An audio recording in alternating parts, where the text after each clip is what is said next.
il y aurait une tentative de coup d'État au Bénin. La justice et le travail, symbole de notre unité nationale. Vive l'armée, vive la refondation de notre chère patrie, vive le Bénin, la République ou la mort, le peuple d'abord. Fait à Cotonou, le 7 décembre 2025. Communiqué. Le comité militaire pour la refondation CMR, réuni ce jour, dimanche 7 décembre 2025, à Cotonou, a délibéré et décidé ce qu'il suit. Monsieur Patrice Talon est démis de ses fonctions de président de la République. Le lieutenant-colonel Tigri Pascal est nommé président du comité militaire pour la refondation pour compter de ce jour. Fait à Cotonou, le 7 décembre 2025.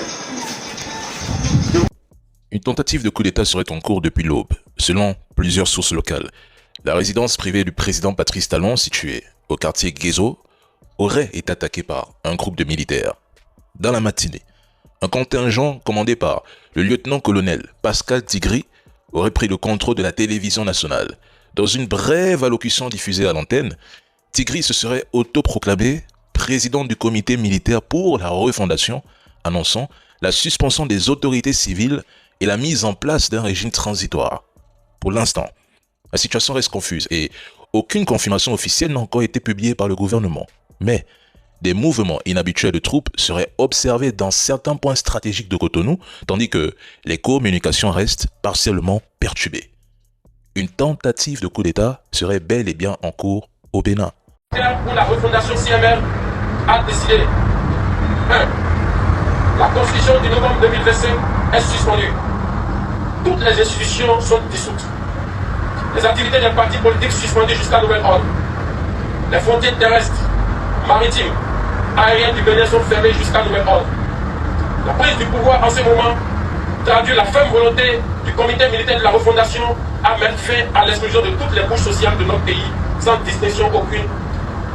Dans la suite de la transition et de restaurer la cohésion nationale, l'armée nationale exercera jusqu'à nouvel ordre la plénitude des pouvoirs dévolus à l'État du Bénin. Tous les fonctionnaires du Bénin, tous les travailleurs de nos villes et campagnes, où qu'ils se trouvent, doivent continuer d'assurer normalement leurs tâches quotidiennes avec plus de foi et de discipline. Quant aux vaillantes populations, l'armée les invite à vaquer librement à leurs occupations dans la paix et la tranquillité.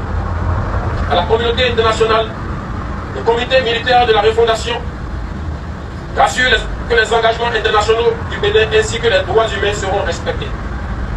Enfin, l'armée s'engage solennellement à donner au peuple béninois l'espoir d'une aube véritablement nouvelle où il règne la fraternité, la justice et le travail, symbole de notre unité nationale. Vive l'armée, vive la refondation de notre chère patrie, vive le Bénin, la République ou la mort, le peuple d'abord.